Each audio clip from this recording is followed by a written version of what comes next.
Os objetivos desta greve e a reivindicação dos trabalhadores prende-se com o exercício da opção gestionária pela subida de posição remuneratória, não é? Contra o congelamento de carreiras imposto pelo Governo, pela contratação coletiva em que o Governo pretende condicionar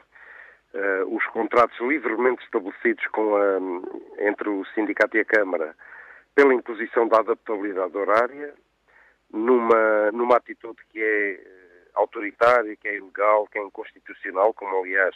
já reconheceu a Associação Nacional de Municípios Portugueses, que considera que isto é uma intromissão grave naquilo que é a autonomia dos órgãos do poder local e, portanto, está a criar imensas dificuldades aos trabalhadores que depois de um ano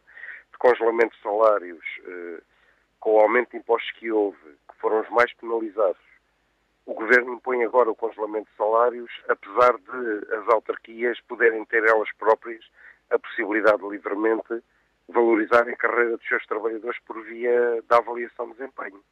E, portanto, o Governo não se limita a congelar as carreiras dos trabalhadores da Administração Central, quer agora, de forma ilegal, impor o mesmo congelamento aos trabalhadores das autarquias, o que é absolutamente inadmissível. Depois há aqui um aspecto importante que se prende com a defesa dos serviços públicos. Portanto, nós estamos a assistir, neste momento, a uma redução enorme dos serviços que são prestados às autarquias à população, serviços de proximidade. Portanto, é um ataque ao serviço público e os trabalhadores da administração local, naturalmente, são os grandes defensores daquilo que é o serviço público, porque são eles que prestam esse serviço à população e que, em termos de carreiras, estão a ser atacados por um Governo que quer controlar tudo e todos. Portanto, o Governo, apesar de ter uma atitude ilegal, publicou, através do Secretário de Estado da Administração Pública, um despacho onde proíbe ou ameaça, faz chantagem autêntica dos autarcas, ameaçando-os do crime de peculato, abuso de confiança, crime económico, etc., os autarcas que entendam, através das regras do CIADAP, que o próprio Governo legislou na Assembleia da República, não é? Na anterior legislatura, em que possibilita a progressão de carreira nos trabalhadores por via da avaliação, apesar de ser pior que o sistema anterior, é um direito justo dos trabalhadores, e neste momento temos trabalhadores que estão há 12 anos nas autarquias na mesma posição remuneratória, portanto, sem qualquer perspectiva de subida nas carreiras. Ora bem, nós entendemos que num ano difícil em que os trabalhadores têm sido os principais penalizados pelas medidas do Governo em relação ao PEC, em relação ao controle da dívida pública, neste momento em que tinham algumas perspectivas de poder subir na carreira ao fim de muitos anos e após um ano em que foi imposto o congelamento de salários, o mesmo Governo, não contente com isso, faz sair um despacho que sobrepõe à própria lei e, portanto, isso é ilegal, é inconstitucional, aliás, e que impede os trabalhadores de terem uma valorização da sua carreira alterando as regras que o próprio Governo definiu. Portanto, isto é inadmissível. Nós entendemos que devem ser as autarquias livremente a aplicar as leis que o Governo fez publicar na Assembleia da República e, por outro lado, livremente fazer a negociação coletiva com os trabalhadores sem intromissão do Governo. Ora bem, o que acontece é que nas autarquias onde foram subscritos acordos entre as câmaras e o sindicato, o Governo recusou-se a publicá-los se não tivessem lá a adaptabilidade horária. E, portanto, a adaptabilidade horária significa a desregulamentação completa da vida dos trabalhadores, não é? Com a possibilidade de trabalharem 10 horas por dia e 50 horas por semana em pagamento de trabalho extraordinário e, portanto,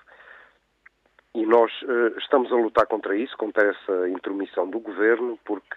entendemos que, tal como até agora, devem ser as autarquias livremente a contratar com os sindicatos aquilo que é matéria passível de ser negociada. Agora, se o Governo, por cima dessa negociação, impõe condições arbitrárias que não estão na lei, mas que são uma interpretação do Governo, nós estamos a lutar contra isto, né? Contra esta atitude do Governo, em defesa dos salários e também do direito à progressão nas carreiras dos trabalhadores. No que diz respeito à adesão por parte dos funcionários dos municípios do distrito de Évora, foi significativa? Relativamente à última greve, em setembro de 2009, Nós tivemos uma subida praticamente em todos os concelhos, tivemos um conjunto de instalações encerradas, por exemplo, desta vez em Vendas Novas, tivemos 100% de adesão à greve, significa que onde há trabalhadores do município, todos fizeram greve, portanto, o edifício de espaços do concelho, os taleiros, o centro educativo do primeiro ciclo, o jardim de infância, a biblioteca, as piscinas, portanto, Vendas Novas é um concelho que teve uma adesão muito significativa, não é? 100%, portanto, não houve recolha de lixo,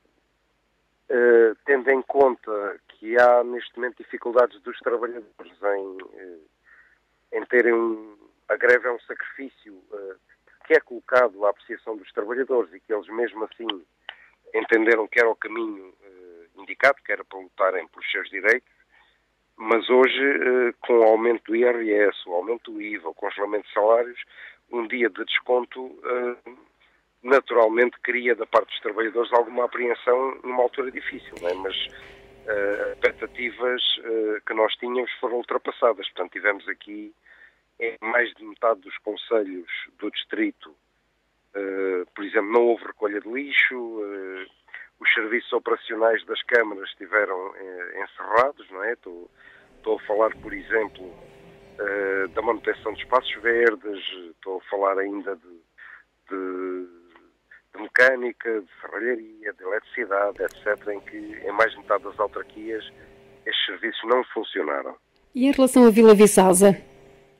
Em relação à Vila Viçosa, temos uma adesão que ultrapassa ligeiramente os 60%, portanto, ligeiramente superior à greve realizada há um ano. Houve recolha de lixo, mas há muitas secções do estaleiro municipal da Câmara de Vila Viçosa que se encontram encerradas neste momento e, portanto, uma grande maioria dos trabalhadores optou por aderir à greve e, portanto, achamos que é positivo.